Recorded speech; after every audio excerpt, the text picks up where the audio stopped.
And just like Ew, that, it's live. we It's are live, live. live. Listen, ladies, good evening. We should. It's Listen, live.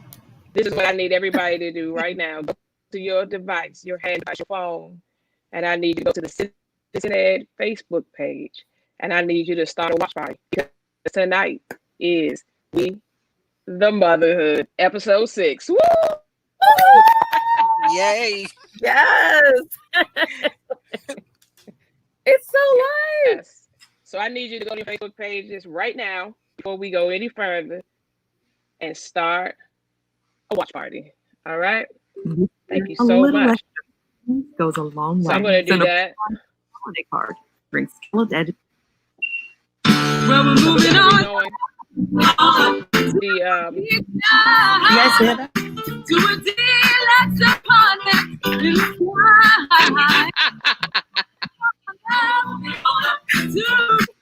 Sorry, I have to do that.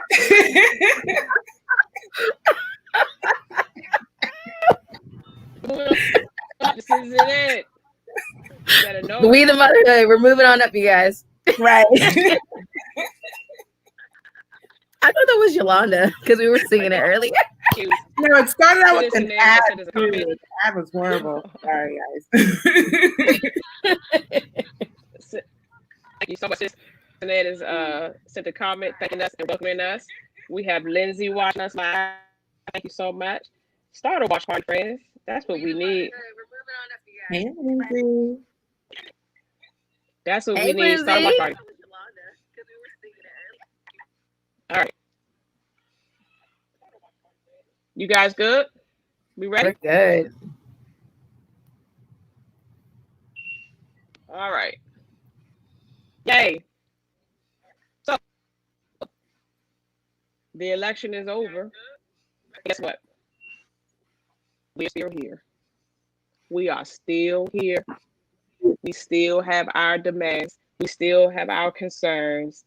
Now, the election day has passed, but as we know, the biggest piece of the election is still repeating itself day after day after day. So we don't have closure there, but we definitely have closure across the country in school board elections, local candidate elections. And so today's conversation, we like to unpack that a little bit and try to determine, what do we think that means for us? What do we still want? What do we think can be accomplished as we start to think about who's come on board in various seats, the new collective of the various seats. And I was looking at a couple of tweets this week, and I don't know about you guys, but I've gotten pretty addicted to Twitter, and I've been watching it a lot to try to get a sense of what's going on, right? And so let me see. I grabbed a couple screenshots from Twitter. So one of the ones that I picked up from Citizen Stewart is essentially like, one, we look at your school board candidates across the country, congratulations, focus on student achievement, learn all you can about budget and curriculum, hold superintendent accountable. This is the thing that really stood out to me, what he said, which is kids aren't your political stepping stone. So serve your full term. What do you guys think about that? From the standpoint of, I know there was a lot of conversation about whether or not people make a choice to go to the school board as a political stepping stone to where they're going next without really any real passion for what the education programming might need. So, what are your thoughts on that? We have Phyllis coming in from Chicago. Thank you, Phyllis. Quincy. We have, do we have somebody yet from New York? And so if everybody who's not talking commute, so we can eliminate interference, that'd be great. So what do we think? I picked Chioma because Chioma is our resident political scientist. Chioma, what do you think about that political stepping stone for State Board of Education candidates? Yeah, it was really hard to hear the question, but I'm gonna try. I think I got it around like what I think about the State Board of Education, the new seats, the election, right? So, I mean, I think down ballot presidential election, we are really embarking on a new political scene, right? Like that's evident considering. I feel like one key lesson for me, especially as an organizer during this season, is that social media is a false indicator for political behavior. You really just don't really know and can't gauge how people are going to act at the polls or if they're going to even get to the polls based on saturating the space, right? But in terms of like what I think the dynamic is going to look like now that we have, let's see, we have Carlene in Ward 8. We have Jack Patterson as State Board at Large. We have Ebony Rose in Ward 7. I think one is they're all Black, and that's good because I mean we did have a white supremacist run for ANC in Ward 8. Like days are changing, and I obviously really wish that LaJoy was our Ward 8 State Board Ed representative. I think that not just because I know her and love her dearly as my sister and friend. I think that also the representation does matter. I am glad that Jock is a Black dad, but I do feel the politics of fatherhood is different from the politics of mothering, right? And I think that it's nice to have that representation all the same because prior to this cycle, we didn't have a Black parent. We'll see what that means for political behavior. Same thing on city council. Like I did not see Christina Henderson coming. And I'm a little concerned because I feel like I probably would have seen her coming if she reached out. If she reached out in the community and she did some outreach, I don't know what her strategy was, but it was not necessarily reaching out to parent groups because I didn't really feel that reach. Maybe she reached out to parent groups. And I am happy she's a Black mom. And I was all, I live in Ward 4, so I'm also happy for Janice Lewis George, who, I feel is gonna, just rock it out. And she did reach out. So I'm only concerned with Christina Henderson because I feel like, possibly she's a grass tops candidate. I'm not sure what she does seem like a progressive, for whatever that may mean. But I feel like she has a long road to kind of demonstrate a loyalty to other, the interests of families. She's a mom, she's a Black mom, so that's a good sign for accept. But I do gotta say, our mayor is a Black mom too. So that's not always indicative of how you're gonna move. You may be not moving politically with that as your primary interest, and there are distinctions between classes, right? Like a high income mom, Black or white, is gonna move differently if she never had a struggle in her mothering, in her parenting. So those are considerations I'm, taking into account. I feel presidentially, like I have anxiety. I do want to see a Black woman vice president. That does matter to me. I'm not a Biden fan. I'm definitely not a Trump fan. Those are not the people that I'm checking for right now. But I do want it settled because it's giving me anxiety, and I definitely do not want Trump. So Biden, not a fan. I'm also critical of some of the stuff that Kamala represents, but similar to what we're looking at locally, looking at how I don't know how your decisions are going to impact me and my community and people I care about all over the country. So it's all up in the air. So I don't know. I'm gonna pass it to LaJoy. I want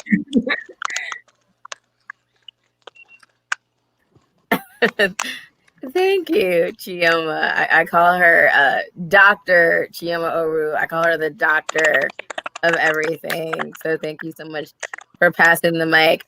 Really quick before I start, can everyone hear Very me clearly. okay? I feel like I hear can like hear a you. typing thing. Yeah. So if everyone could mute, that would be lovely. Because I know we're having some technical difficulties this evening. And so I'm just gonna say it out loud. You know, there are folks, and you know that the devil is just trying to stamp on our motherhood parade, but he can't, and he won't. And just because we're having technical difficulties, we're gonna keep it moving. Okay. So Michelle is coming back. Michelle, Hey. hey. I don't know. Can she hear us? Who is that typing? I know we live, but who is that typing? Everybody put your hands up. Everybody, hands up.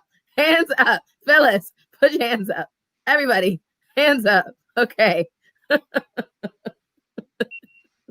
Okay. But what's up, everybody? I'm LaJoy Johnson Law. Of course, you know, honored to be here. And well, what a journey, right? You know, elections are over, right? But we're still here. You know, there's so much work to be done in the community. You know, you don't have to be, as I tell everybody, you don't have to be an elected official to do the work. You know, this work requires all of us. This work requires just everybody, especially now in light of COVID, in regards to education. As we know, you know, the numbers are rising with COVID-19.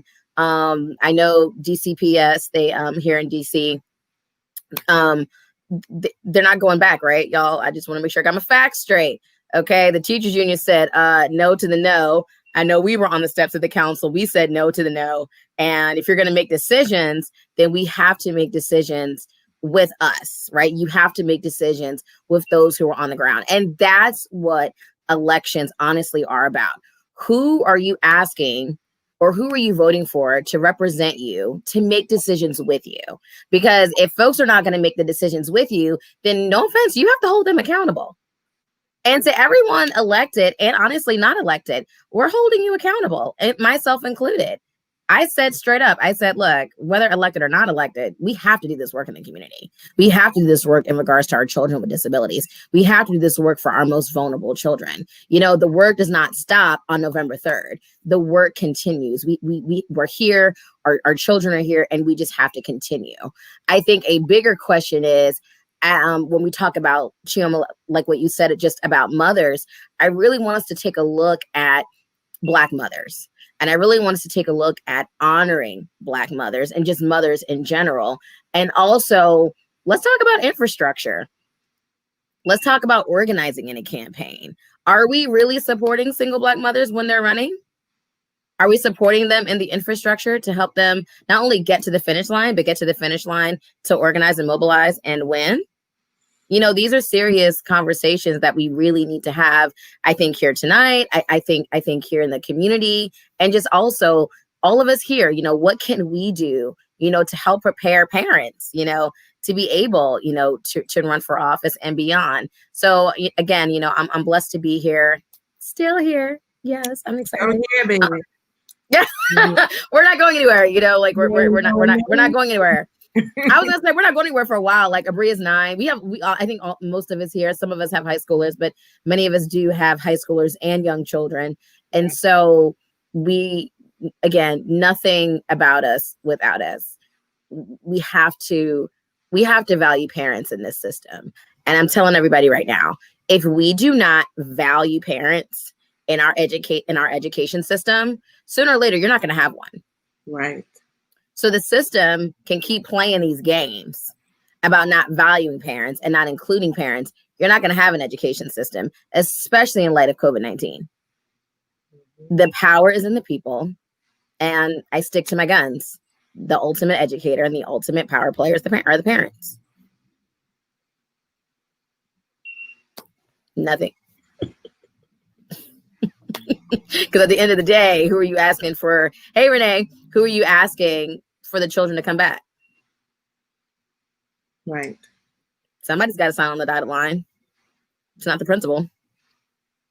It's the parents. So you might want to include those who sign on that dotted line. And on that note, to someone who signs so beautifully on the dotted line, Miss Yolanda Corbett. Ooh, she my Shiro. Come on, Shiro. So listen, as we Lord have mercy, I'm having a whole parenting moment in the background. So please excuse. We are mothers. And I have a 6-year old that don't care nothing about a podcast or my feelings or thoughts. So um you bring me back. I see Michelle has joined us. Can you bring me back to, because I heard about elections, but I'm trying to hone in with the specific question, my co-host from my box. Can we can't hear you, Michelle.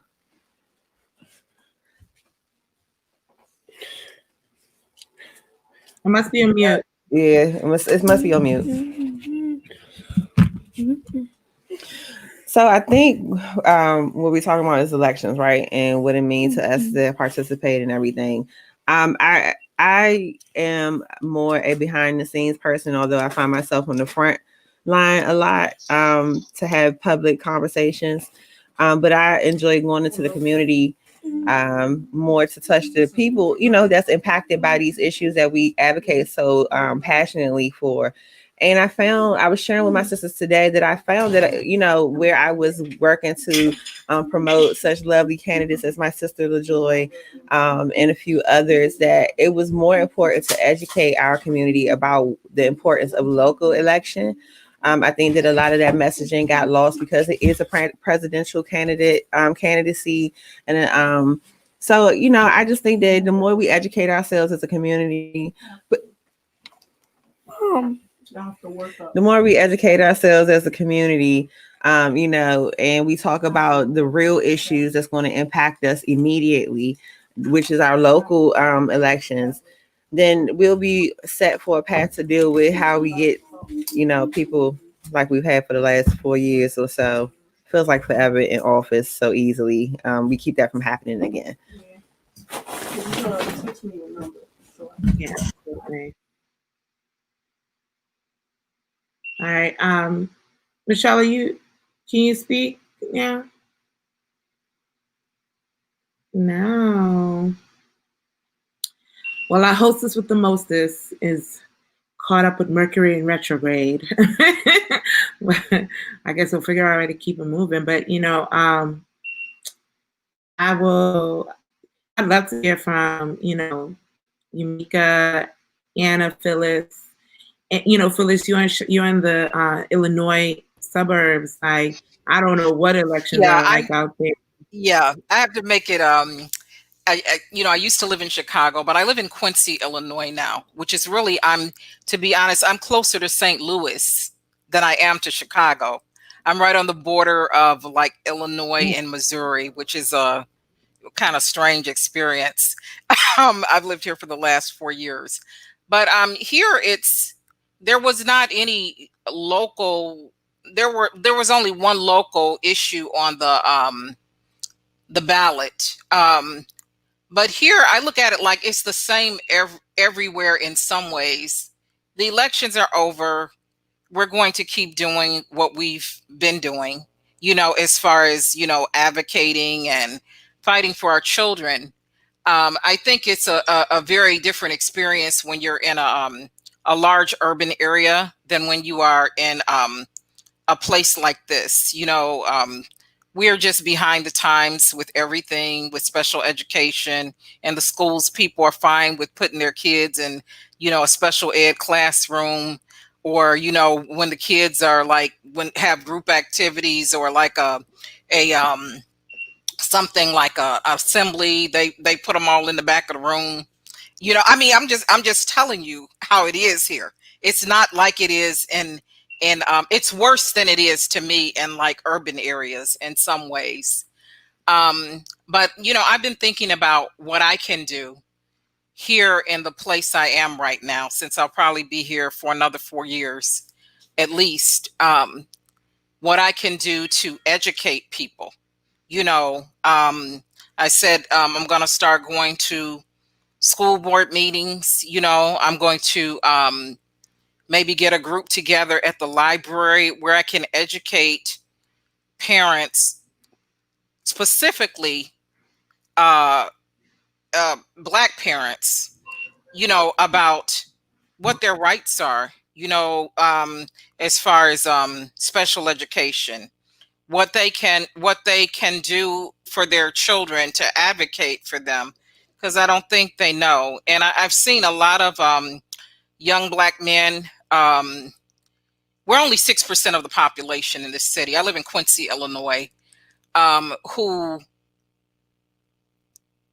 I mean, it's just they were in the school to prison pipeline. You know, I mean, I see where some of them, they have some kind of issue or whatever, and they ended up, the law. And this is the kind of place where they will throw your brown behind under the jail and forget that you even exist. You you know.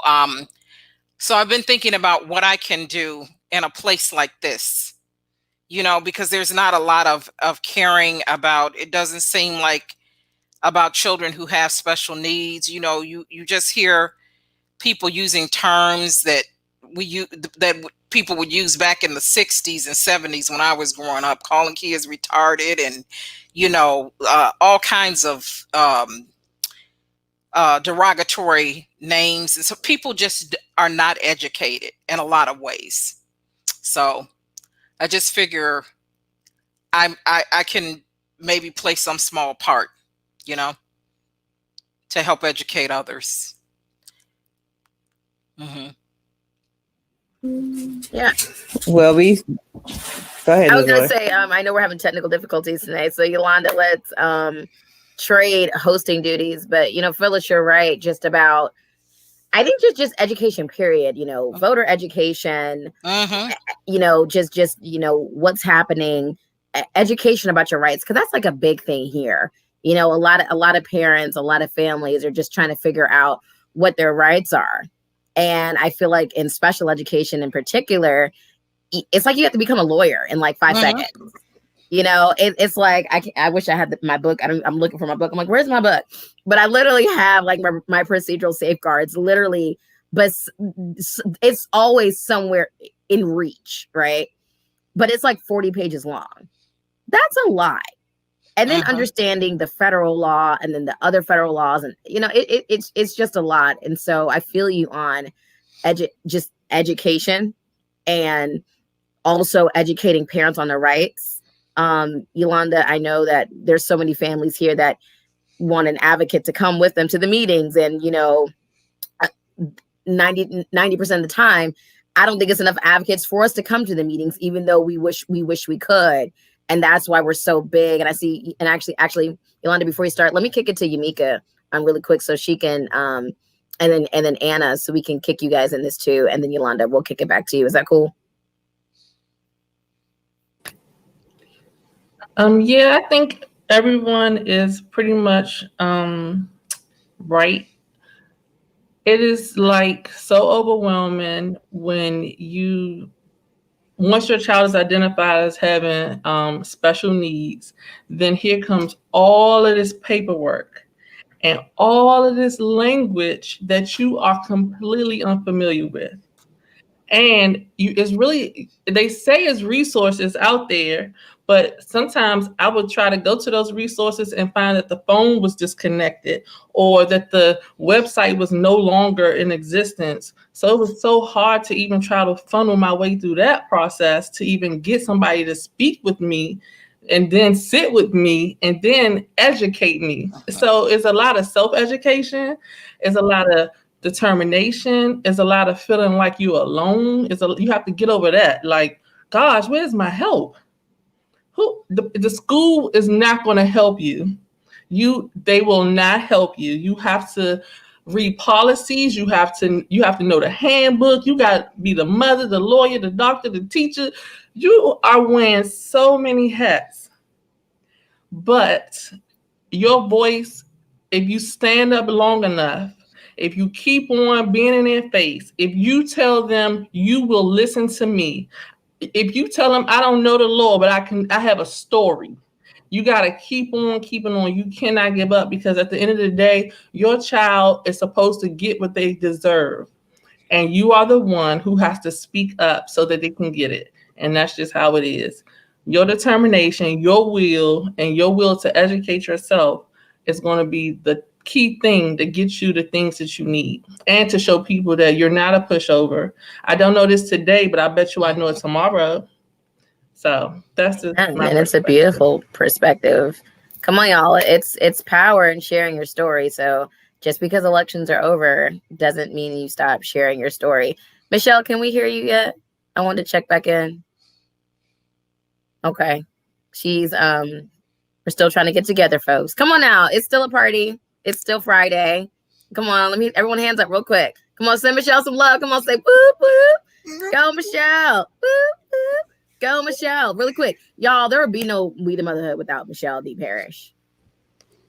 I'm just saying. Seriously. We seriously, we love you, Michelle. Technical difficulties will not stomp us down. I don't care if she has to type in what she wants, and each of us will read what she types. That if that's how we have to do it tonight, that's how we have to do it. Anna, Mother Anna. Hey, girl. Hey, we kicking it to you. Come on. What you thinking? Come on. So I really want to echo what all of you have said about how we have to play so many roles and self-educate just so we can try to navigate the system. It's so frustrating to try to navigate what parent engagement looks like, especially when you have a child with a disability. And as you mentioned, the school, the teachers, all these people that are supposed to be helping you, they're not as helpful as they really should be or could be. And that is why we have developed this platform and why we have AJE and the parent ambassadors, because we truly want to help other parents navigate so they aren't going through what we've been through.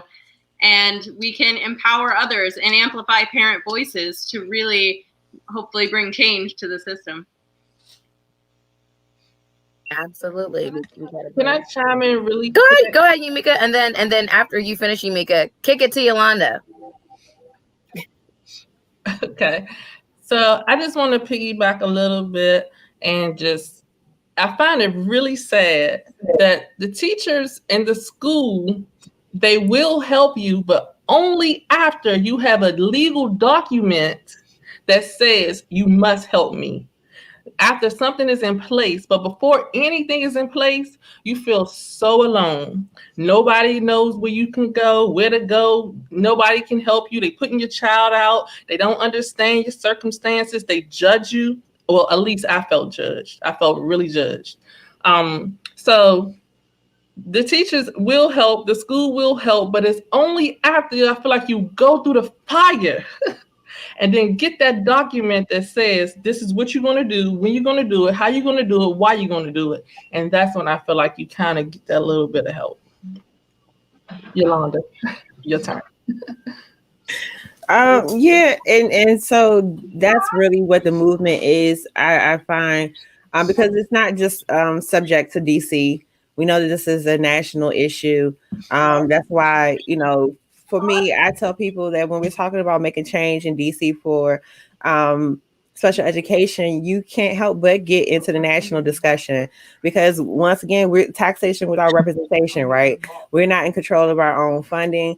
So we have to get heavily involved into these things so that when we do push on our policymakers and stakeholders, that they are equipped with the resources that they need in order to be able to make these things realities in our lives and a lot of other families' lives. But I do know that Michelle had sent in the chat about parent engagement. And so keeping with the spirit of election, I know that a lot of times with some of the candidates is when the time, they come and they talk to us as parents and try to find out what we want and what we need. And some of it genuine, some of it not. So I just wanted to know, what does that look like for you? And I see that we have a new parent, a new mother, as we call all of our participants in our We the Motherhood, that has joined us. So I'm going to pivot to Miss Shireen. I believe that's you, to share in your experience in parent engagement and tell us a little bit about your story. Can you guys hear me? Absolutely. Okay. Sorry for the bright light. My living room was so dark. I just went and got the light. I was like, they're gonna think I'm a ghost or something. First, let me say, this is awesome. Everything you guys are doing is awesome. And Yolanda, by faith, I put out something on Facebook today. She contacted me, and we started talking, and I really couldn't stop talking, and I told her a whole bunch of my life story. But I just basically wanted to share and inspire, and tell you guys that it's going to be okay. My son is 18 and he's autistic. Started when he was 3. Fighting the school system, yes, I've been there. Feeling alone and crying at night, yes, I've been there. Having to hire a lawyer to make new classes in deep CPS, I've been there. It's a long, tough road, but you can do it. And I understand when the young lady Yumika said she felt so alone. There's been many a nights I cried in my sleep. I didn't know what to do. They call me about my son from school every day. He's doing this, he's doing that. They want to say, put him in front of the classroom.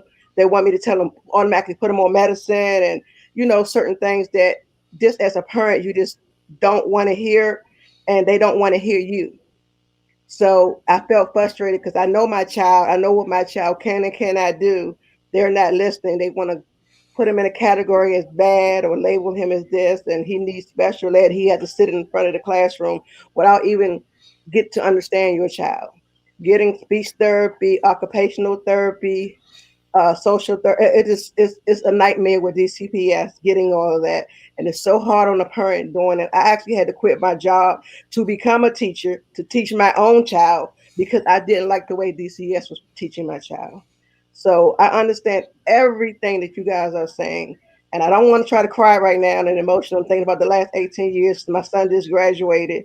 Now I'm in another motion of getting him work and him being able to do things when he can do it, but people say he can't do it. So it's frustrating to see my son achieve all these goals, and then even the world is saying he's autistic. He can't do this. He can't do that. He could pass all the tests, but just because the word autism is in his medical report, everything is blocked. So it's a long struggle. And for those of you that are working with these DCPS, God bless you, and I pray for you. They don't like me. I sued them twice just to get new classrooms in my son's school, just to get his IEP straight. And I didn't want the money. I told them to fix the school. So they were up, like, I hired a lawyer, like, you can get all this money. No, I don't want the money. Fix the school. God's going to give me what I need, and I'm blessed. I want the schools fixed for other children to come in. So they did wind up fixing his school. He went to Charles Drew Elementary. They wound up with 3 different levels of autistic classes. Everyone with autism is not the same. Everybody's disability is not the same. No matter what kind of developmental delay or whatever you have, it's not the same. Everyone learns on different levels. So you cannot group everyone with a disability together and put them in a corner and just teach them there. Everybody learns different. So I fought. And like you said, I had to learn these laws. I'm not a law person. And so I'm more of a mind person. So I had to go and learn these laws. I actually went up to the UDC, had friends that was in law school, learned took their law books, learned stuff, had to speak in front of them and other people and doctors for them to understand me. And I'm not the most articulate person in the world, but this ghetto girl got up in front of all these lawyers and doctors in UDC and said, this is not right. You're not treating our children right. Somebody has to do something. So I just wanted to share a little bit of that with y'all. He graduated from HD Woodson. He just graduated this year from HD Woodson. He's been on honor roll every year. He's a junior ROTC. He wanted to go into the military. They told him no because he has autism, even though he passed all the other tests, the physical test, the written test, everything. When he went to go to the medical and they said autism, they chucked him right out the door, which hurt my baby's feelings. Like, he cried for a month. He was like, I really wanted to go, and he couldn't do it. So now we're on the advocate trying to find him other things. He actually wants to be a teacher, so we're trying to figure out things that he can work until he be able to find a good school to go into, because he wasn't going to UDC, but when COVID started, all that just went out the window, because he's not like he doesn't catch the metro. So he'll do anything else, but he doesn't catch the metro. He knows how to Uber or whatever, but he doesn't catch the metro. And I was like, I don't feel comfortable with COVID if you're going, somewhere that you don't know and getting on the train. But that's a whole nother story. But he's going to be okay. He's going to be okay. I'm here to encourage you that your children are young. It's going to be hard. It's going to be some heartbreak. It's going to be some sad nights. But just hold on. Keep fighting. If people in your community don't want to fight with you, fight by yourself. I was all by myself. I wish I had you girls with me in mind and spirit. I can just call you on the phone to cry and just to talk to you. My life would have been so much easier. Now I was a single parent up until a certain point, and then I did marry his dad. But men do not do what women do. I'm here to tell you, men do not take disability like women take disability. Men are not going to sit through IEPs. Men are not going to go through 100,000 appointments to counseling, this and that, or whatever. Men very rarely accept that their children, especially their sons, have disabilities.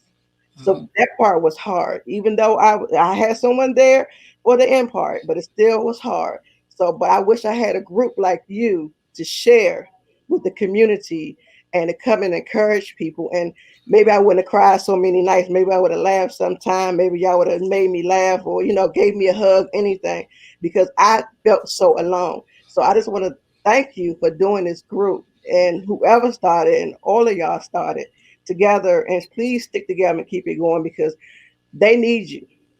They need you. My child is going to the next level, but there's so many people in school, in charter school, especially with COVID, and they were trying to send our kids back, and they're trying to make them learn over on a computer and this and that. Every child is not going to learn on a computer. You can't just Right. go down in front of computers and they're going to learn something. My son wasn't like that. At the last end of the school year was hard for him. I had to sit down and actually tutor him on certain things. He's not going to sit still and look at the computer for 8 hours a day and just do a whole bunch of paperwork. It's not going to work that way. But I just wanted to tell you a little bit about myself and my story, because I promised I would. And I don't want to hold you. I want to continue listening to what you guys are doing so I can be supportive. So I don't know how to sign off this thing or get myself out of here, but I still want to listen. So Shireen, don't leave. Don't leave. Stay a little bit with us. And guess what? You have us now. Because just because he's over 18 doesn't mean that there's a school system struggle. Then there's a DDS, Social Security after 18 adult system struggle for the rest of, you know what I'm saying, for the rest of while he's here. I haven't even touched that, because I have never gotten help from the system, and everybody's telling me I need to do it now. I don't even know where to start with that. You gonna start right here. You already started, sweetheart. Let me tell you something. You got Mother Yolanda, you got Mother Yamika, you got Mother LaJoy, you got Mother Chioma, you got Mother Michelle, you got Mother Anna. Sweetheart, half of us on here used to work at AJE, the DC Parent Training Information Center. Dr. Oru got systems child with connections with DDS. Do we need to call DDS? Chioma, call DDS in the morning. Okay. Right. I mean, I do want to add to a few things that I heard you say, if you don't mind. I just in here because I think it's beneficial to other families as well. One, I hope you stuck around because we're talking about the elections, and I think this is the exact reason why we need people in political power, where we don't have to over explain. Like, there are things that you're saying that literally, like, you don't have to like go real deep for me to know how deep it is, right? And for any other mom on here or any other person that really gets it. And when you go into like as you've had to advocate, I'm sure when you say you went down to UDC and you were trying to speak to them and help them help you, like that's an emotional journey. That takes a lot out of you to get people to even get to the place where they get where you're at. Yeah. And I really just hope that the people who have been elected surround themselves with people that have this very innate intelligence. And if you don't, I know you're not serious. I know you're not about it. And we will work to replace you, right? Like, that's my litmus. That's my measure. And we have to get stronger in our movement building. But some key things that I heard you say was like, you said that your son, he wanted to be in the military, but the military didn't accept him. Now, remember, there's a time when the military didn't accept people because of their sexuality, right? Like, these are all disputable facts. Like, it only, just like, you had your legal battles going into the schools, it doesn't stop. Now it's just deeper. We do have laws against discrimination, and that sounds real discriminatory to me.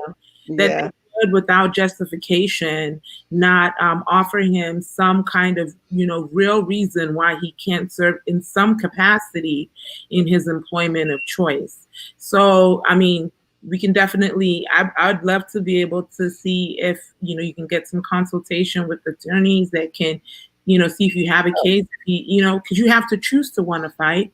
So on that note, I did do that, and the quick propo is autism is such a broad range and mental, and they're saying that if he goes to war, he might not make the right decision, and anyone with any kind of mental whatever. Because I work with a bunch of lawyers at work, and the first thing I did was mention them. They discriminate against my child, and they was like yes and no. So it's a battle. We're still fighting it. He didn't actually give up. He's got to go through another 6 months, and then they got to do something else, and then they got to go do something else. Like you got to keep applying and applying and applying for them to actually, okay, now he not giving up, so we're gonna put him somewhere. So that's what they said basically we have to do, because they have a right to say that mentally he's not fit, because if we go to war, he might not pull the trigger, or he might panic or whatever, because he has autism, and their minds is not quick as everyone else's. I said, but that's not my son. You don't know not as quick as everybody else's, because if he got a 130 on your NASBAT score, and the average person only gets a 60, so my son is double what the average person did. He's very smart, but okay, he may hesitate doing something or whatever, but you can't prove it. So that's the battle that we are facing with the military, and it's other people that fought this battle before us that got rejected, because I did do some little bit of research, and they're still fighting to get in as well. So it's a long road. It is a road. It requires movement. Like I said, it was just in the 90s, they were saying, don't ask, don't tell.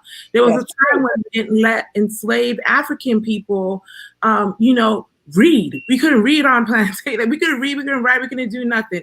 Just in the 70s, before we have the IDEA, they were saying kids with disabilities couldn't go to school. There's been 1,000 cases that had to justify us even entering the public school system, and that's in our lifetime. So I'm not really buying any, anything that sounds like, I think, I totally hear your struggle. It's not for one mom to take on, one family member to take on.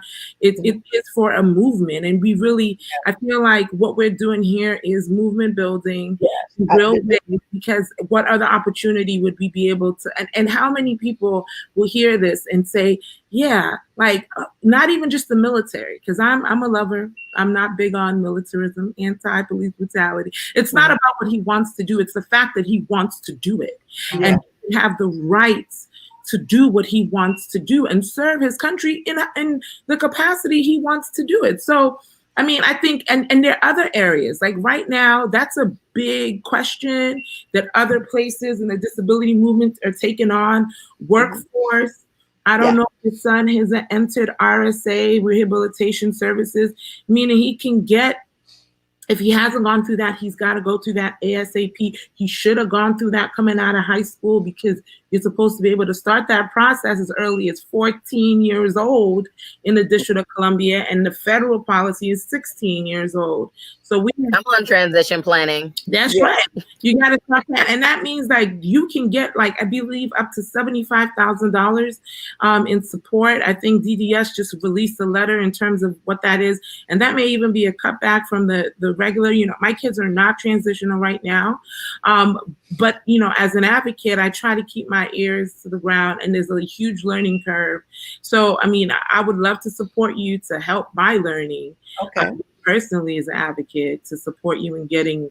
I'm open to everything, because I've been doing this, like I said, for 8 years on my own. No help, no nothing, and I've just been doing it. And like, and people always say you don't get these benefits. No, to me, and this is just my plight. I always worked in DC, and I always kept a decent job, so I was never eligible for anything. And the first thing they told me was, your son is not eligible for anything because you work and you make too much money. You can't go to this program. You can't go to this program unless you go get food stamps, and this you can go to this program. And that just wasn't me. I always kept a job. Not saying I had the most money in the world, but they penalize you for working. Like, you either have to not work to get stuff, and if you work, you don't get anything. And so I just did it all on my own and just kept doing it on my own and never relied on the system for anything. But now that he's 18, it's a whole different ballpark, because like technically he needs help with the transition period. And they did do something at the end of the year, but then COVID hit, then everything just went, nobody else responded and stuff like that. Because I did fill out paperwork, he filled out paperwork, but just nothing ever came of it.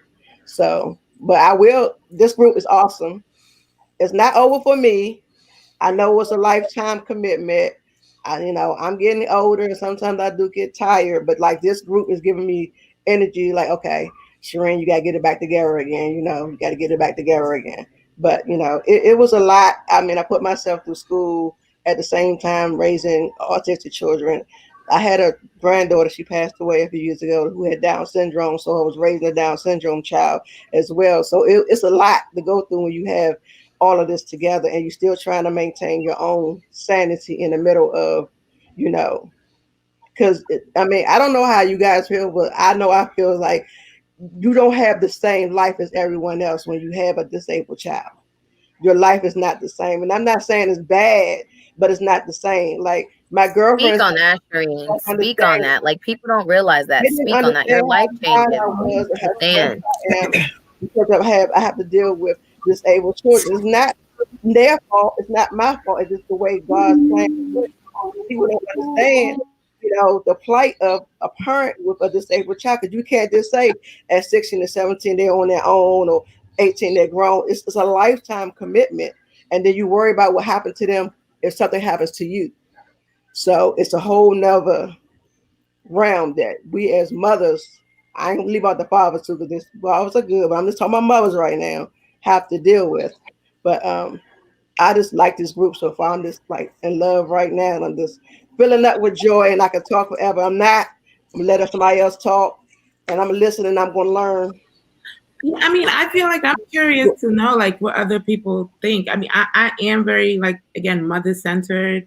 I can we go down that rabbit hole a little bit and does everyone see a distinction between how mothers move in the political space, whether their child has a disability or not, and how fathers?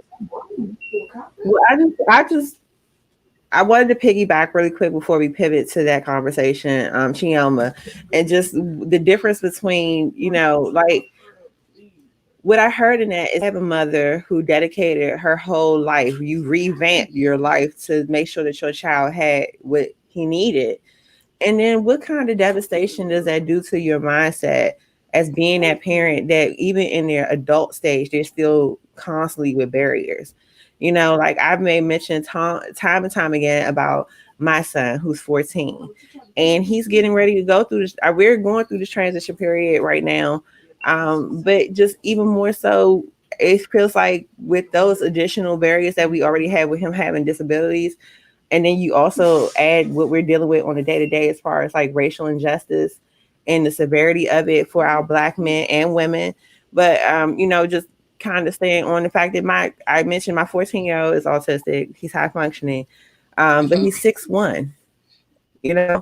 He doesn't look like a child. He has the mindset of a child. Like we literally have tips every morning just to get him motivated for school, let alone him actually participating in class. But then to hear a story and that's why I'm glad that you joined us, because to hear that, this struggle doesn't end. We want to be realistic about this. And it's not like, us coming together is a way to keep us steadfast in the movement, because it doesn't stop. I think I seen somebody say it in the comments, like this doesn't stop. It doesn't stop once they get older. But we have to push and really push on the system and get people like ourselves encouraged to keep this fight going. So I was going to let Chioma carry on the conversation before I stepped in. So we're going to pivot since we have this new platform, this fancy platform here with Citizen Ed, who has joined here. Let the mothers come to the table. We are super excited about it. I don't want to negate that we have our Facebook family too. So I think I'm doing this. I think we're reading comments because I know people had questions. Yeah. at first I was able to put it up. But it's a question for you, LaJoy. This is from Lindsay. She said, "I'd love to hear you talk more about infrastructure. You mentioned to support Black single mothers to run for office. Thank you so much. We have an amazing behind the scenes team because I was pushing. If I don't know nothing else from DC public education, I know how to push buttons. Well, let me start over. She said, "I'd love to hear you talk more about infrastructure. You mentioned to support Black single mothers to run for office. What could that look like? Yes. And what would it help Wow. you?" Okay. I feel like I'm about to spill tea. Can we spill tea on? Oh no, wait. I got my weed and Motherhood cut. Can we spill tea? Can we spill that tea? Okay. Spill that tea. Spill that tea. got a straw and Okay. everything. So I'm gonna be. Y'all know how I am. I'm very transparent. I'm very honest. Is that Mother Michelle? I got excited. Okay. Hold on, with y'all. You Okay, hold on, wait. Let me answer this quickly so I can pivot to Mother Michelle. I got like really excited. Wait. Can that her test out her audio? Actually, Michelle, can you hear us? I can hear you. Can you hear me? Yes. Okay, wait. Okay, wait.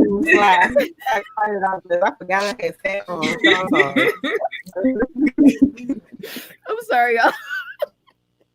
Michelle, so it's up to you. Do you want me to answer the question or do you want to make a comment first? Oh, dang it. I want you to answer. Michelle's here, but she wants to spill it. Okay, I want to hear really quick. And then, I want to hear the details too. So spill it. Okay, so we need to have a real conversation about campaign infrastructure and mobilization in campaigns and sticking to helping parents run for office. First of all, I'm not gonna call them barriers. Because we're gonna change our way of thinking. We're gonna call them challenges because we know that we can overcome those challenges. We just have to be strategic about it, right? So in this work, I got into running for office because I saw a problem, right? And I saw a really big problem and I saw a really big need. And I prayed on this. That's how I got into this work. But when we do that, running for office, there's a lot of things that go into running for office. Just a few examples: voter outreach, knocking on doors, communication, social media, PR, questionnaires, organizations. There's so many things happening and they're all happening at the same time. And I'm divorced now, so I am a single mother and my child does have a disability. And what happened was COVID hit. I announced that I was running and then COVID hit 30 days later. So we have a respiratory virus we have this respiratory virus, right? This pandemic. And I have a child that has a chronic respiratory condition. So I kind of felt like I was back at this place like, okay, how much do I do? And then how much do I stay at home with Abria, who is, y'all know, but for everyone who doesn't, which is my daughter. And so I'm trying to figure out childcare, but it's like, wait a minute, childcare, we're in the middle of a health emergency. But that is something that, we really need to talk about. Childcare is not I don't believe that is a verifiable or appropriate campaign expense. That's crazy. When we're talking about parents who running, so talking about childcare for students with disabilities. We also need to talk about just campaign management. I'll be real with you guys. I didn't have a campaign manager.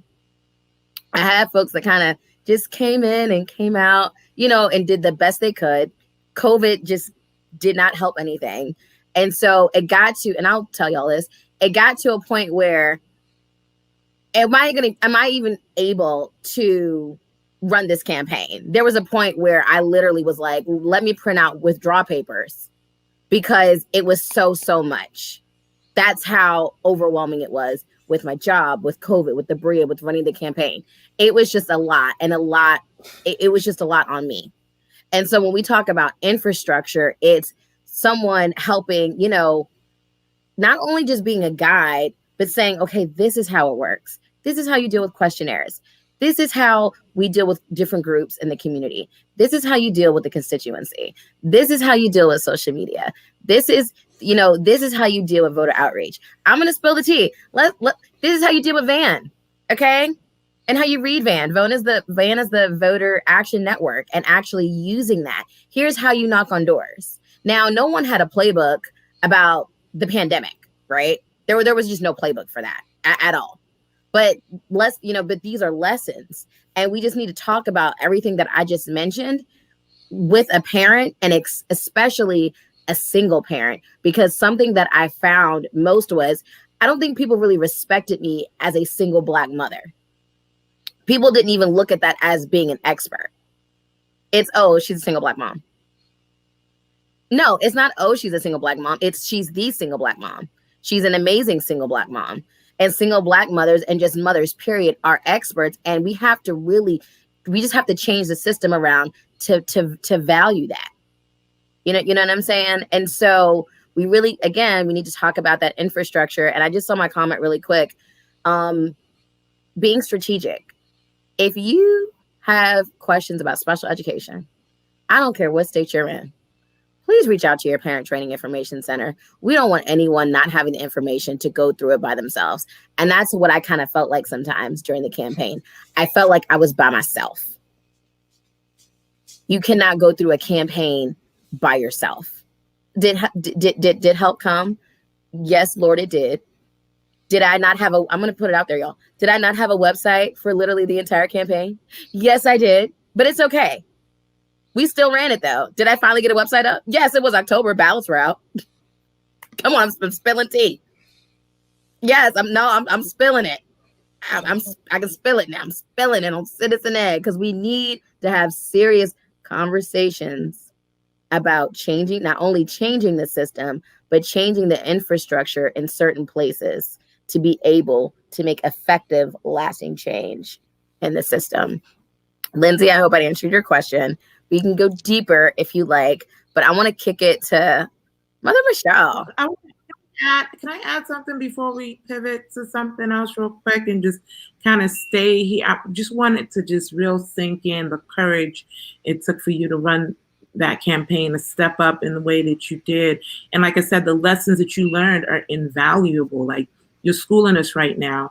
And I would just say again that, as we started out this conversation, even when we talk about campaign finance, if you look at the politics of the people who call themselves progressive, they do not necessarily have a politics of the real people. Like, we're objects of, where we are the low income, vulnerable families. We are things people talk about. We are not permitted in the current landscape of this great city of Washington, D.C., to participate in the brokering. We found that out. We're finding that out. It's all great and gravy if we can show up on other people's agenda, right? And it's another thing if we are attempting to set the agenda. How much privilege does it take to have to know campaign, the rules of running a campaign, right? Forget even, like, to even know what you can file or not file. You got to even know how you can even start your campaign. Where is the start of that? That is privileged information and knowledge. And I hope that, yes, it is. We'll find a way to start, our own political apparatus that creates, the ability for many more. I mean, we're movement building, and I just want to, acknowledge you as a pioneer in this, and that for those who are celebrating their victories right now, don't get comfortable, because we ain't going nowhere, and we gonna squat up on that ass, right? That's my educated opinion on the situation. I'm so glad LaJoy talked about, what she really needed. So if she decides to run again, she may decide in the future, that you need volunteers with the campaign, but you need people to be consistent. I volunteered on a mayoral campaign many years ago in my hometown, Cleveland, Ohio. And the one thing I saw was that, this person, he didn't win. He was a Black councilman who was running for mayor of the city of Cleveland. But what I noticed about the people who were helping him to run the campaign, the volunteers, we were very consistent. You know, like if I said I'm coming in on, I'll be in on Monday, Wednesday, and Friday from 5 to 8 p.m. or whatever, I was there. You know what I'm saying? So I know what you're saying. You need consistent help, and you need people to take on specific roles to help you. I mean, and sometimes it's so hard to do, you know. Well, it's to me, things are not hard, that hard. You know, I'm a divorced mother too. I've been divorced since my son was 1, and there are a lot of things that, I mean, I've raised my son on my own. He's in his last year of high school now. Everyone, he's homeschooled, but we find the time to do the things that are important to us. That's how I look at life in general. You know, even with me raising my son on my own, I'm not only was I a single parent, I was a solo parent, because when my husband and I got divorced, he went back to his country. Okay. So, you know, it was always me and my son. But I look at it like, you know, we find the time to think the things that are important to us, we will do them. Right. You know, so if that's helping somebody on whatever you commit to, you know, be consistent, follow through. I understand what you're saying, you know, and if I had known you needed some help, whatever I could have done from afar, I would have helped you with it on a consistent basis. So remember that if you ever decide to run again. Oh, love you, Phyllis. Love you. Okay, we're gonna kick it to Anna really quick, and then you guys, we're gonna kick it to Mother Michelle. Sis and Ed, what's our time? Y'all don't judge me. 8:09. Or is it an hour? Or we're over an hour. We're good. We're our usual 7 to 9 blocks, so we're good. Oh, we're good. Yes. So okay. Yeah.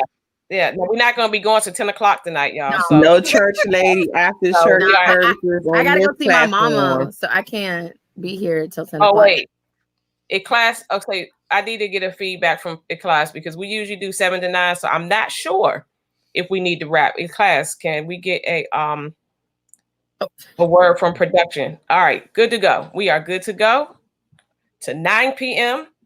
But then y'all gotta go 9 p.m. because I'm gonna need a stiff drink after this technological nightmare. But we're here, Michelle. I decided to take a one-on-one with my most senior executive, and as soon as I started talking in this 15-minute session, my computer decided to reboot, and I thought, "Oh my God!" So, anyway, thank you. I know Anna was about to jump in, and I do want to piggyback on a component of your. It is Stacy. I do want to piggyback after Anna jumps in on a component of your campaign that I think is critical to one of the pillars of parent organizing that we are basically beginning a pretty swift movement in doing that. So so Anna, let you go ahead and jump in and piggyback on what Phyllis was saying and the whole. I think it was on privilege and campaigning. It was, yes. Really, there's privilege in any kind of knowledge and resources. I mean, I think there's such a huge knowledge gap between, you know, family to family, and especially, you know, being a white woman, I do acknowledge that I have privilege in that, you know, I might have some additional knowledge that other families might not, and access to other resources that other people might not. But as a single mother, I still feel as though we're always looked down upon. We're, for whatever reason, we're always stigmatized. So there's definitely privilege in knowledge and resources, in campaigns, in parent engagement, and working with schools. And it's really something that we need to work on to try to level the playing field. And that's one of our main goals, to, you know, get knowledge and resources out to other parents so that, you know, they have a better fighting chance, because unfortunately the outcomes of our children rely on our advocacy. So I just really wanted to bring it full circle here, ladies. Thanks so much, Anna. And you know where I wanted to go with it, LaJoy, is and company here. One of the pillars of your campaign, which resonated with us, was families first. And we talked a lot about the need for families at the table. The Pat Down 202 team petitioned the city specifically the mayor, about parent engagement, specifically special education voice, to be a part of the conversation in return to school. And then countless other petitions followed behind the pat down petition about parent engagement. And suddenly parent engagement became a part of the dialogue.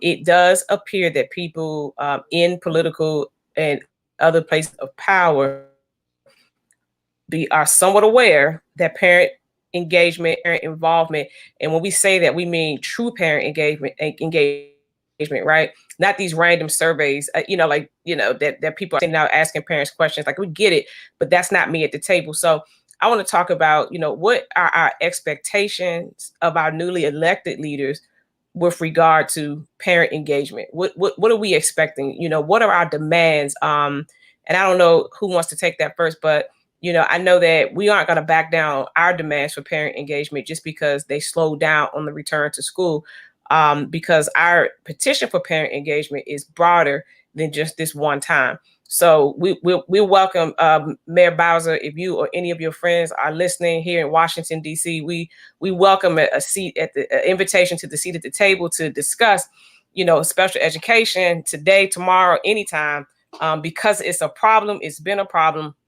And someone needs to hear us. So what do we think about that? I see LaJoy got her hand up because she is the resident politician, whereas Chioma is the resident political scientist, just to be clear. And then Yolanda and I, we just the 100 crew, right? When it's time to squad up, we come in. Okay.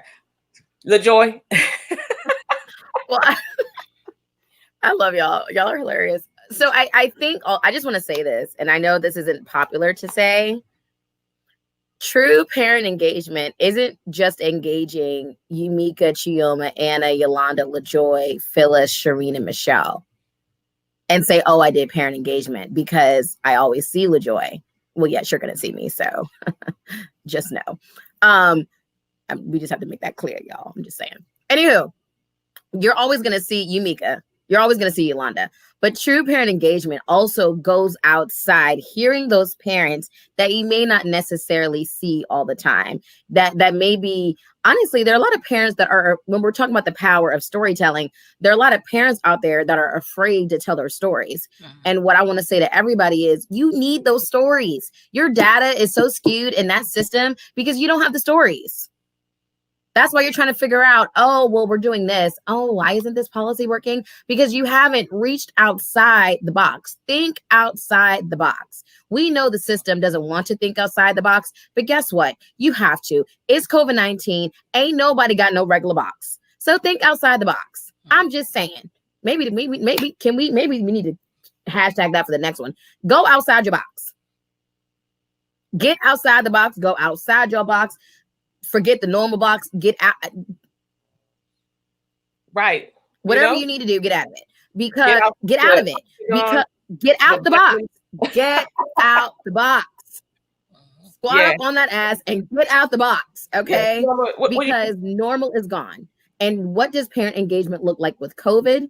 Getting to those parents that really need to let you know what is going on, and don't retaliate on them by calling Child Protective Services, because they have, unfortunately, there are circumstances that are beyond their control. That's not true parent engagement. It's meeting families where they are to say, if I need some type of Medicaid, or if it's SNAP, or if it's internet, or if if you're looking for employment opportunities, if they're trying to go back to school, if they're going through a divorce, or family, if there's something, if a family member has died unexpectedly, just anything, just meeting that family where they are and talking to those families that you normally wouldn't talk to, because they may teach you something you may not even know in the first place. So I just want to mention that real quick. I'm sorry, Michelle. I just had to put that out there. That I don't know that I really want to have to tell them all my business like that. I just want some grace, right? But anyway, I digress. Chioma, you want to jump in? Yeah, I mean, there's so many levels to this, I think this is why it's important to have movement.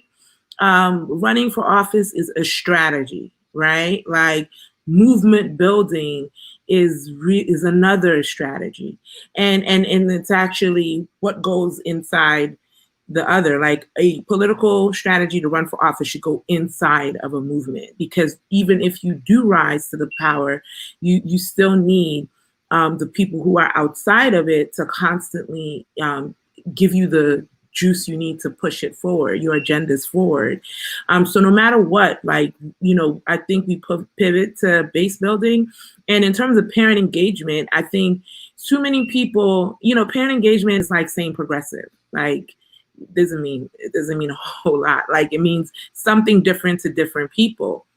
And in my experience, like working on different boards and commissions, and within the district government, I find that when there is a desire from the people who are rank and file, the people who work in agencies, I truly believe are sincere. That's right down to the teachers, the social workers.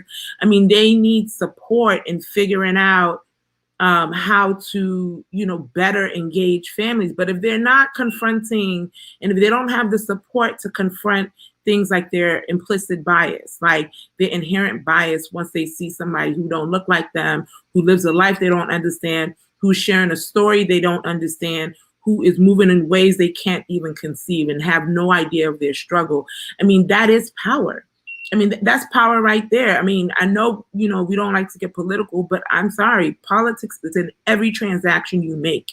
If somebody has the power to make a decision over you, whether CFSA comes to your door or you get a social worker that is working for you, like, that is a political decision. And that's a politics of how somebody thinks about what kind of help you need. If the police is going to knock on your door, if the principal is going to give you a call, if you're going to get a loving call or you're going to get cuffed, if your kids are going to be taken from you, or if you're going to be offered extra help so that you can manage your home, those are all political decisions informed by people in power. And that, to me, is part of what engagement should be doing. And by law, by the rules of the game, we do have this thing called Every Student Succeed Act, which, I guess is kind of, decoration that, systems use, that states use, that clearly states that states, and in our case, we are considered a state when it comes to education, that states they have to have a plan around family engagement. And I don't think anyone's taking them to task. I know that somebody in Detroit filed a lawsuit around some other aspects of ESSA, around like the curriculum achievement, which we are also beholden to as parents of kids with disabilities. Like, if we don't know, the last iterations did not hold standards high enough to say that everybody needs to be, that every child needs to reach and be given the tools to reach high levels of academic achievement. ESSA does make provisions for that. And right along with family engagement, we're living in a COVID time that people are throwing the rule books out the door, and we cannot permit that to happen. And I don't think engagement is just based on when we're invited in, right? Like, if you don't invite us, we must create that space. And that is power. That is what power does. It says, I don't require you in order to get what I need. So either I can force your hand or I can push you out the way, right? I mean, and it's really, and people do that in different ways, in violent ways and non-violent ways. And I believe in democracy because I believe that's the best, most civilized way to go about this. But we can do this many different ways, just to be clear. I know Yumika wanted to jump in on that one. Hey, Yumika. Yeah, I did want to speak a little bit about it, and just a little bit about some of my experiences with parent engagement. Usually in the schools that my children attended, I was the parent that wanted to engage. I was the parent that wanted to be at the PTA meetings, and I was the big Black parent, the big Black single mother with the big mouth, who always had something to say, who always brought something to the table. And I was always welcome to engage until I challenged their agenda, until I said, wait a minute, that doesn't serve me and my child. That doesn't help us. How do we all come together and have an idea that includes everybody. I remember being at a PTA meeting. um my kids went to Brent Elementary, and there was a lot of white families, and they were so gung-ho about having these bike racks and all these things and these scooters and all these things to get their kids to school and walk to school day and all these things. And I was like, I am for that. However, I do not live in this ward. I have to commute to this ward. My kids, we have to bus it to this ward. So you want to take away stuff, you want to take away things that's going to help me to help you. No, we got to include all of us. We have to meet everybody's needs in order for it to work. So whenever I would step up, whenever I would challenge something, then I became a noise maker. They didn't really want me at the table. And it was kind of heartbreaking. And another thing, when I asked other parents to come along, they don't. Parents do not show up. They don't make time to do things. And it's because they're single moms. They're working 2 and 3 jobs. They're tired. This is their reality. Everybody doesn't have the same reality. But when you are the one who can make it there, make the noise. Make them see things from your perspective. Make them put stuff in writing. If I haven't learned anything else in advocacy, is you're going to put what I want in writing. We're not going to just have back and forth. We're going to get something on some paper, because that is the only way I know how to go back, look at my notes, and hold you accountable. Another thing I just kind of wanted to talk about is people are afraid to share their story because people have a fear of being judged. My story alone, I was judged after reading those Washington Post comments. So many people had judged my parenting, judged my education, judged my child, and they had no idea. I'd rather you talk to me and ask me versus judge me and make assumptions on why my kid got put out 100 plus times. Ask me what was it all about. Get to know a deeper understanding versus say, I must be a bad mother. He's just a bad kid. He probably is a troublemaker. He probably deserved to go to jail. All these crazy things. So a lot of people don't share their story because they are afraid of being judged. But in 2020, 2021, 2022, we have to break that mindset.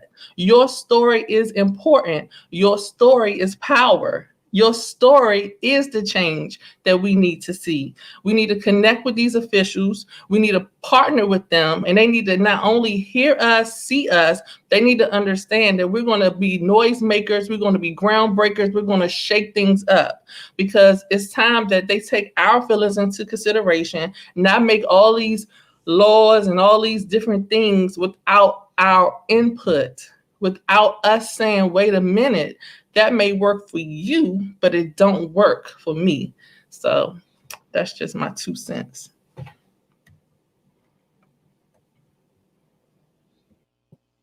I'm in the background trying to fix my tech. Stand by. Yolanda, you want to take over hosting while Michelle, the devil is busy. He will not get the motherhood. I don't care what happens. We got this, y'all. Retrograde, y'all. It's like, just remember that Mercury's in retrograde. And it's been rough. We good. Good. We good? All right. Kicking it back to you, Michelle. You give it back to me. I need a cocktail. You want to have a cocktail? So, Shireen, what? I have one for you.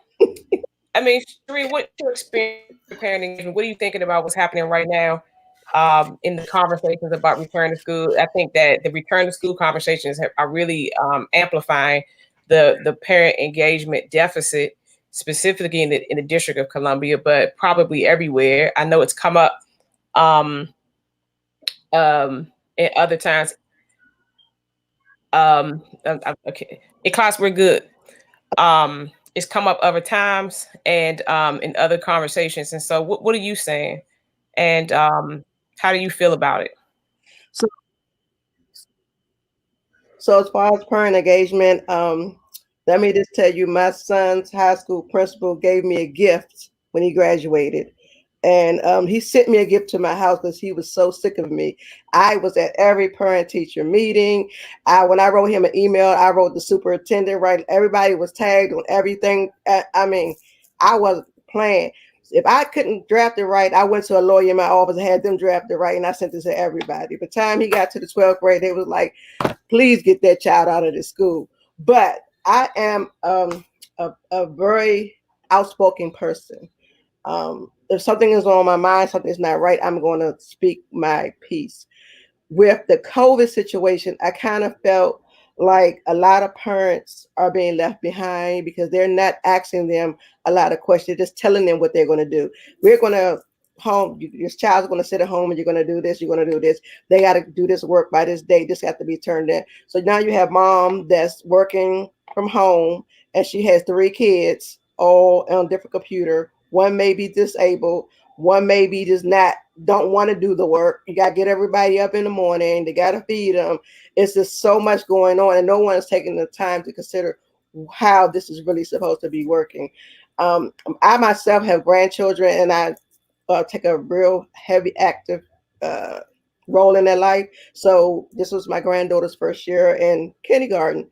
I'm at the teacher. You didn't email us. You didn't talk to us. You didn't introduce yourself to my grandchild so she can get to know who you are. Because my grandchild is, very energetic, and you expect her to sit at the computer for 8 hours. But what is your engagement with her? Did you talk to her mom or her dad? What are our expectations? All this stuff just thrown on people, and no one is actually engaging and coming together. And with LaJoy says, and I'm so proud of you for what you're doing and what you accomplished. I've been in DC for 28 years. No one has ever knocked on my door.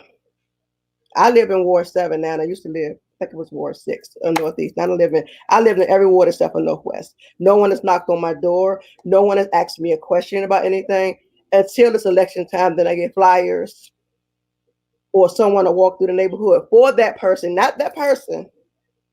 And I would just call it out. I see Gray in the 7-Eleven, he'll speak, but ain't nobody never walked down my street.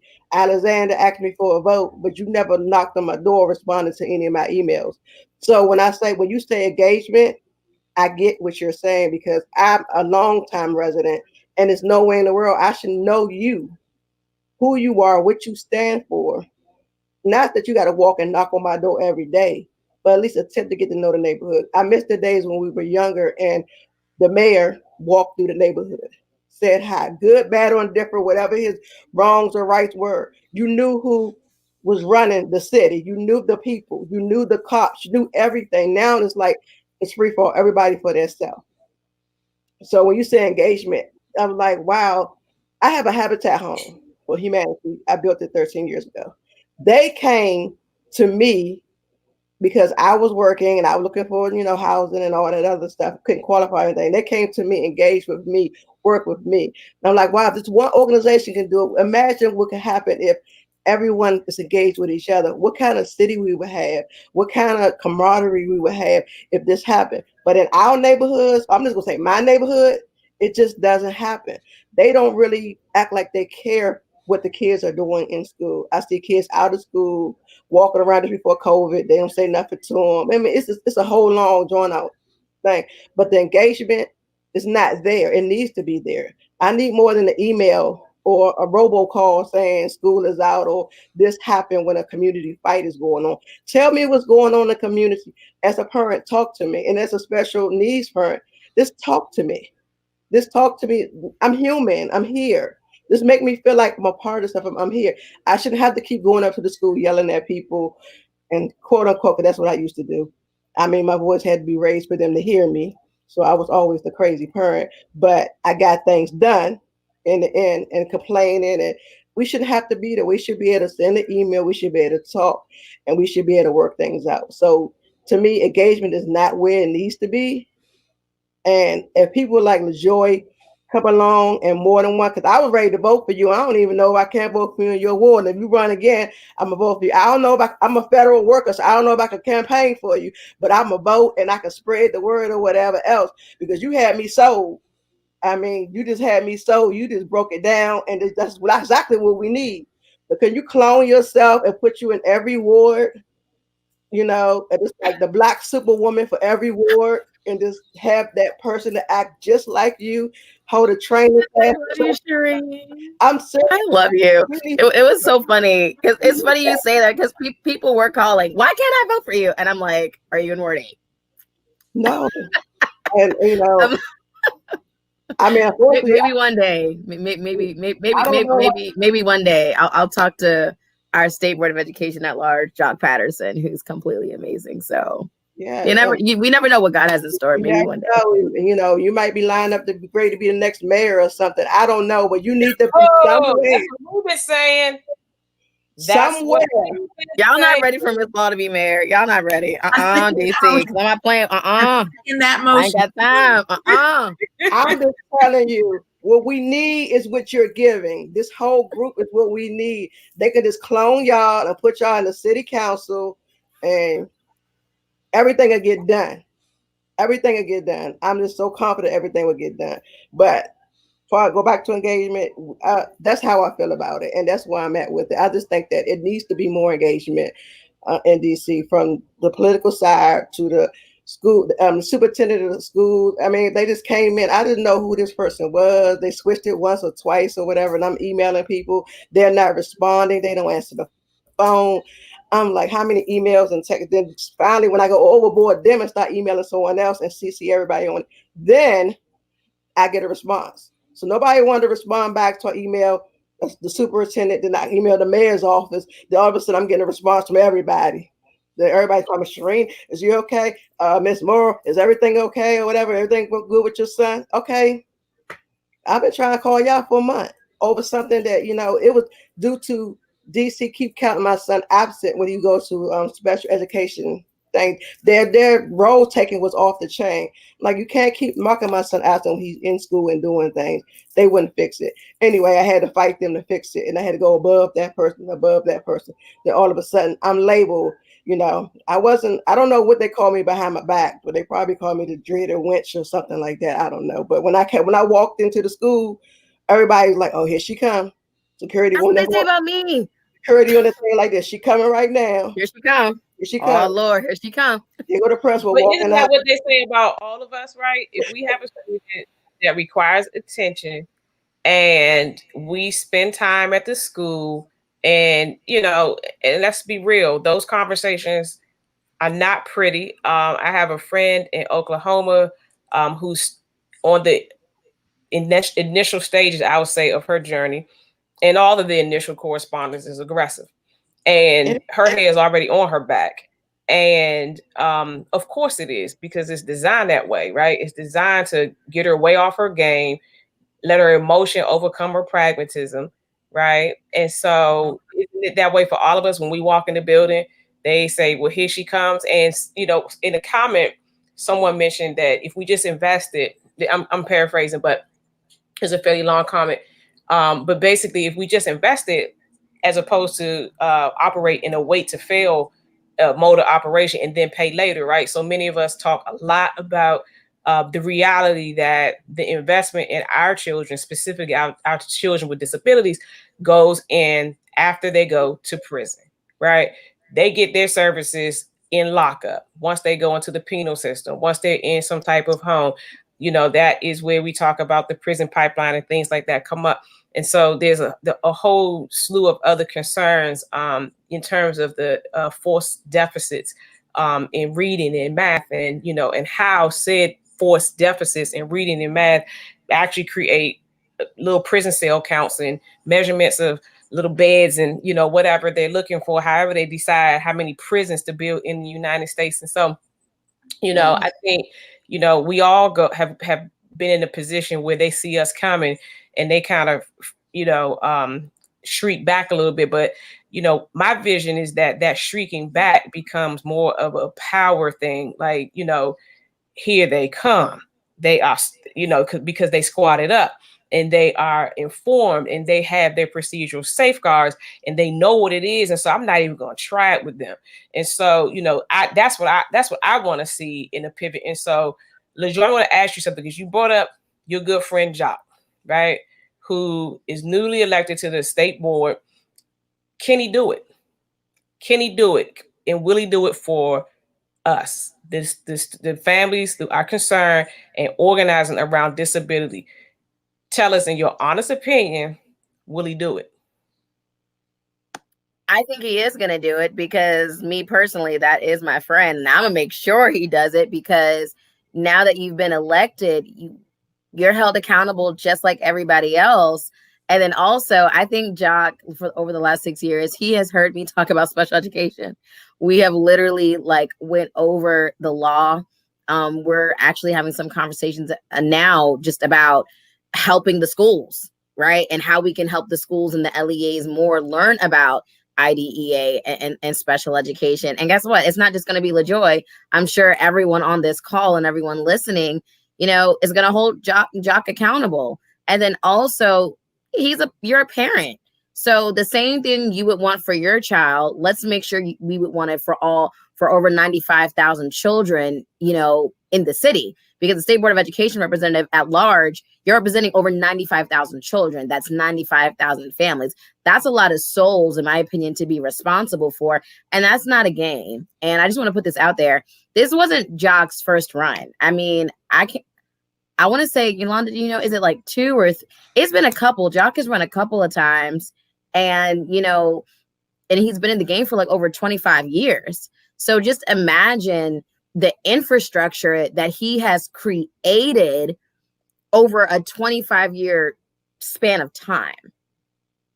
And now we're at a point in COVID where it's like, do we have 25 years? Or are we going to advocate, right? Or are we going to advocate and hold the system accountable now with Jock now? Right.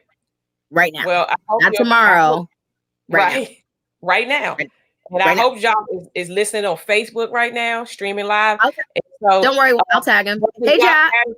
We congratulate you on your victorious run, and we love you, and we gonna call you because we want to sit at that table to converse about these things that ail us. Now, my friend Portia from Oklahoma is actually watching on Facebook, and she made a comment that I want to pivot back to Sister Chioma. Because I said the other day, I commented on how the first thing I learned from Chioma, who was my trainer at one point, by the way, the first thing I learned from Chioma was how advocacy can inform legislation. The power of advocacy to actually bring, life to the legislation that we want. And Portia said that everybody on this platform needs to be in legislation, creating policy, and being a voice for parents, right? So that's where we are, right? So Chioma, can you talk a little bit about how our advocacy in this context and how we keep calling out our elected officials in this conversation to be accountable for what it is that we want, in as much as any other family across this city.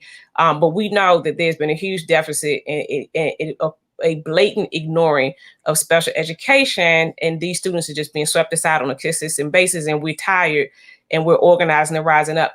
What do you want to share about how our collective advocacy and organizing as parents could potentially change how legislation for special education looks in the district and other cities across the country? Yeah, I mean, I think just kind of add into what I said, and I also just want to, remind, I think Yumika had something to add, just want to ping that and maybe pivot to her after this. But I think that, so when I said that running for office is a strategy, protesting is a strategy, there are strategies for legislation, and all of them for me can be movement building. So there are people who are trying to push a legislative agenda that are not movement building. They're lobbyists, they're special interests as well, but they're paid kind of mercenaries to go into different avenues in order to make decisions. No judgment against that, but it's a different kind of thing when you're coming into this level of, it's a grass top strategy.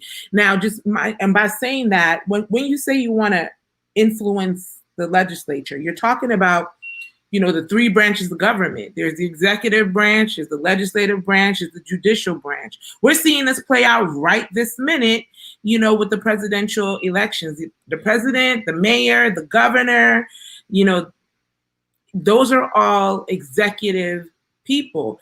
The courts are right now front and center in deciding who gets to be the next president, because they are helping to decide how the votes are counted.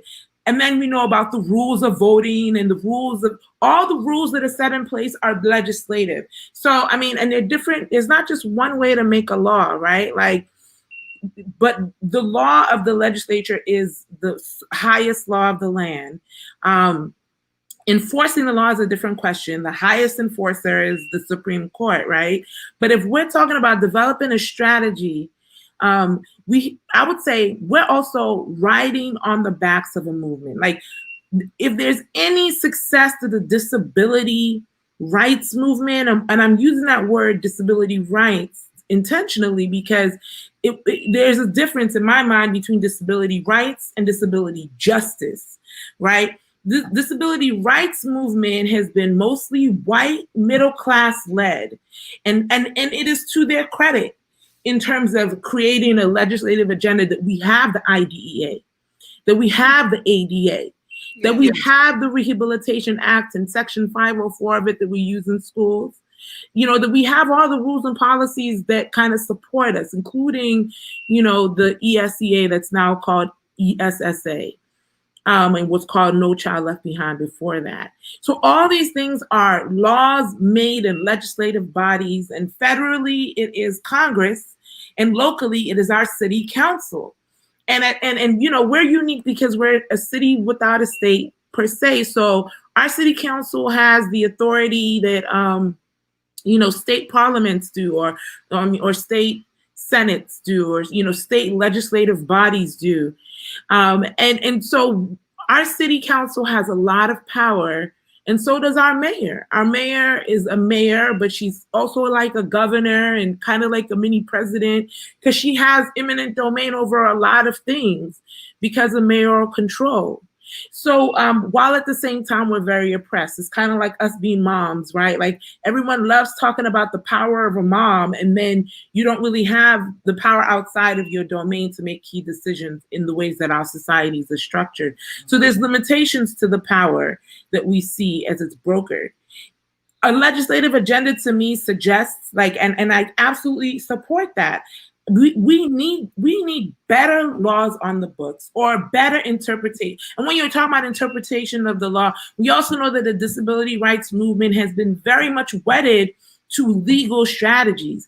And we are gifted here in DC, where we do have committed organizations like Advocates for Justice and Education, Children's Law Center, Terrorist Product and Million. A lot of people within the legal space have gotten their have learned how to sharpen their tools by working with us as families. But we also need, in that same arena, I think, to also develop and set the power straight. How do we decide which cases get pushed to the point of being fought for? How do we decide what we want? Anyone can write a bill. You don't have to be a council member, a senator, a Congress, a representative to write a bill, to push a bill forward. We can create bills. We can sell them to our council members to endorse, to enforce, to help pass it through so it becomes an act. We need to study political education. When I think of political education, I think it's also studying all the key aspects and make it relevant and interpretable for regular people. How many people are disempowered because they just don't know how much power the law, they just don't know how much power the law already provides for them. So I think that, these are conversations we have offline. I just want to say that I agree that we need these strategies, and that is at the crux of our movement building. But again, I'm looking at our Black Lives Matter protesters. That's another strategy. It may not be, like we did a demonstration in front of City Council when no one's working in city council. And we know some people are showing up at people's homes and people getting all off in a tiff because people showing up at their homes. But like they're not responsive to, when people in power are not responsive to your protest, then yeah, you got to recalibrate and figure out where can you get them where it really hurts. And sometimes it is a legal strategy. Sometimes it is brokering at, on a grass tops level. We have to do what Malcolm X said, and by any means necessary. And I live by that. Yeah. Again, I love me some Malcolm X. I'm the sorry, theme y'all. is squat up on that ass, right? Yeah, that too.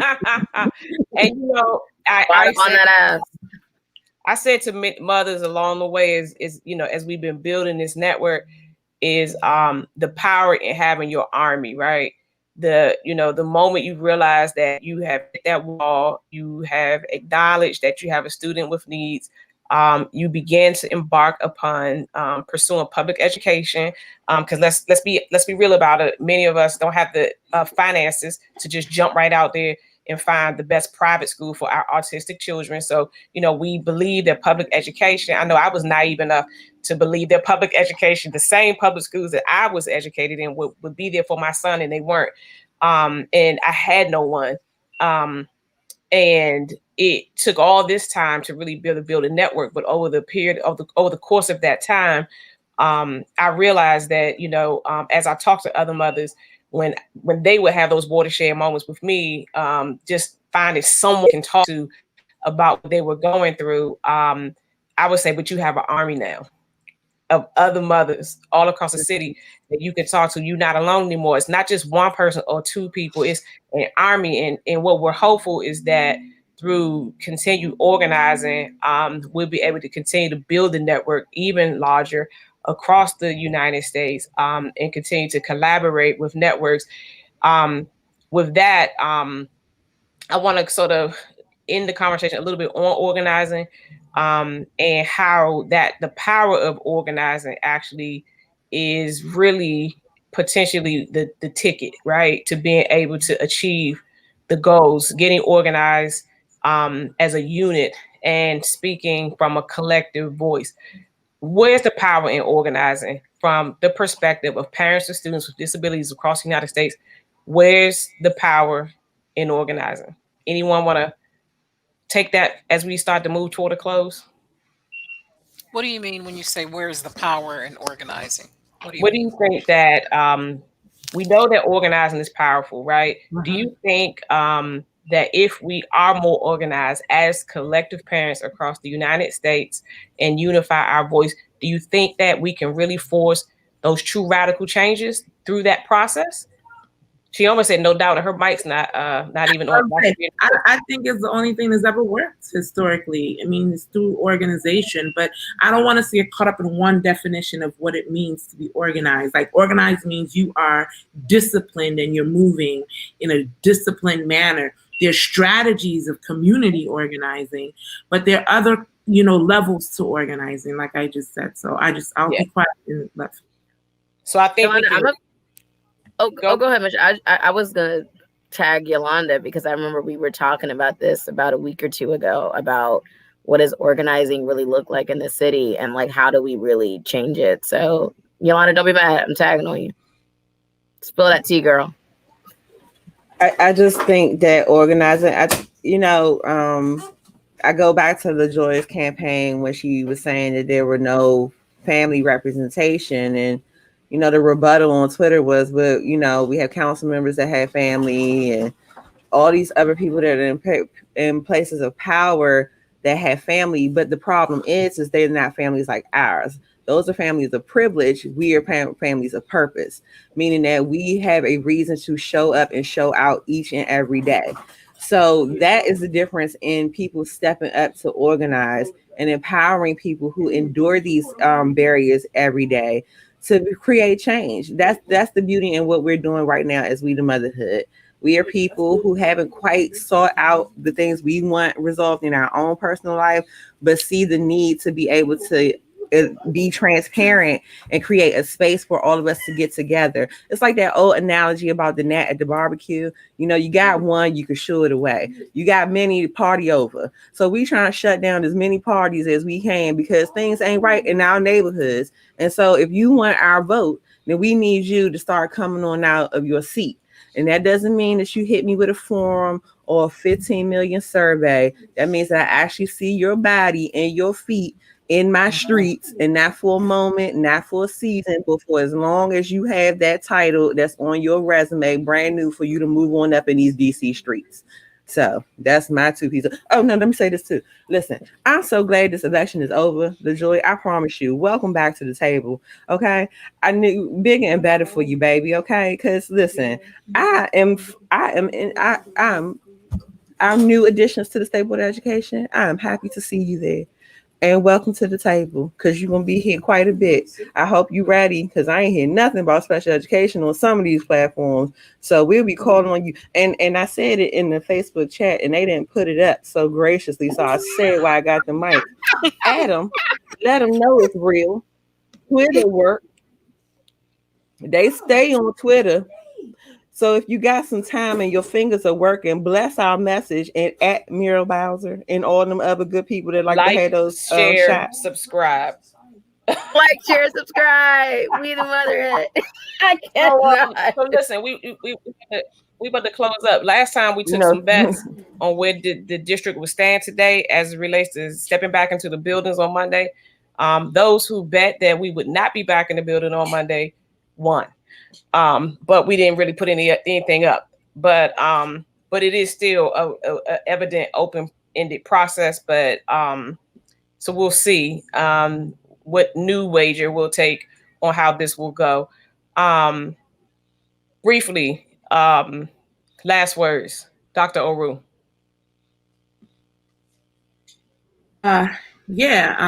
We ain't going nowhere. Welcome to DC.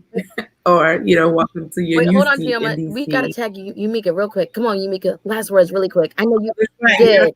That's right. Okay, guys, this is really, really quick. I just want to piggyback off what LaJoy was saying. I did not know much about Jack Patterson until I started supporting LaJoy. He sent me a message and he literally was like, I know you are super supportive of LaJoy, but I want you to know that I will work extremely hard for you and your family. That meant a lot to me. And then I also want to piggyback off Shireen. Shireen, you are so much light. But I really want to just say about parent engagement really quickly. It has to be on the front end and the back end, because every week I get 2 or 3 messages saying that my son is absent because he's not doing his sport, he's not filling out his attendance. However, because I'm a parent that's engaged, I'm able to catch it and say, wait a minute, my son was in school, please reverse this. So we can't just show up at the meetings, we got to show up in our kids' lives too. We got to be present in their lives, and we got to show them that we are with you, that I got your back. I'm going to follow through for you. Stuff you can't speak up on, I'm going to be your voice. So I just really wanted to quickly say that parent engagement is being on the front end and the back end. So that's it. I want to thank you for always answering when I call. You always answer when I call. And I appreciate that. Jock ain't never called me. That's all I want to say. I ain't getting no little note, Jock. But hey, I got a little elbow bump when we were out there the last night. But I'm just saying, listen, LaJoy, 30 seconds. What's your last word? I'm looking at Yolanda, her glasses. She's so funny. Last words are, we're here. We're not going nowhere. There is power in telling your story. The movement is real. The movement isn't going anywhere. And guess what? Our plans are our plans, but God's plans are greater. And so as long as we operate, and as long as we operate in that, amen. I'm just so humbled to be on this journey with y'all. I can't wait to see where God takes us and where God takes every single family in DC and in this nation. I love y'all. And thank y'all so much for y'all love and support. I appreciate y'all. We love you, Mother. We love you. I do want to, you remind me, I want to shout out Sister Yumika, her new book that's going to be coming out that has poetry, prayers, and other inspirational things. And so be on the lookout for our sister as she drops her book, and she has several other books that will come right behind that. So, you know, we are blessed to have you amongst us in the motherhood and inspired by that tenacity and drive. Listen, we are the motherhood, right? We ain't going nowhere. And if they not careful, we will squad up on that ass. And with that said, I want to say good night, and I appreciate everyone's patience as they endured the technical difficulties that at least I had. But I have figured out what I need to do on my end. So I appreciate that. Do watch this. Share it with your friends, those who are watching us live on Facebook. Share it onto your pages. Share it with your friends. Watch it again. Find something, and then, as Yolanda said, get up on Twitter and at those people and make your demands known. Make what you want known. Be vocal. Be loud. And do share your stories. We welcome everyone to come back, join us, and share their stories with us. We'll find a way on our website, WeTheMotherhood.org, for you to put.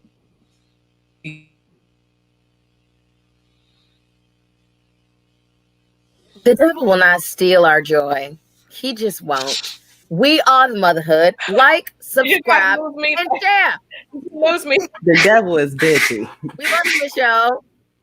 We love you. Frozen, you're still beautiful. At least she frozen on a smile. So I think. At least she's frozen on a smile. Exactly. Yeah, exactly.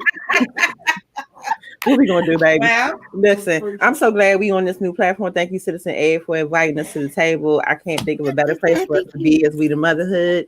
As you can see, we jumping into good company. If you haven't seen the other shows that are featured on Citizen Ed, I highly, highly, highly suggest that you tap in and tune in and catch us next time as We the Motherhood on our new home, Citizen Ed.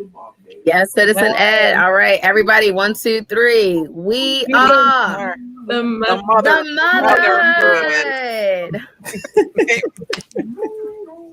We ain't going nowhere. See y'all next time, and I'll see y'all on Monday. That's right. Bye, you guys. Bye, ladies.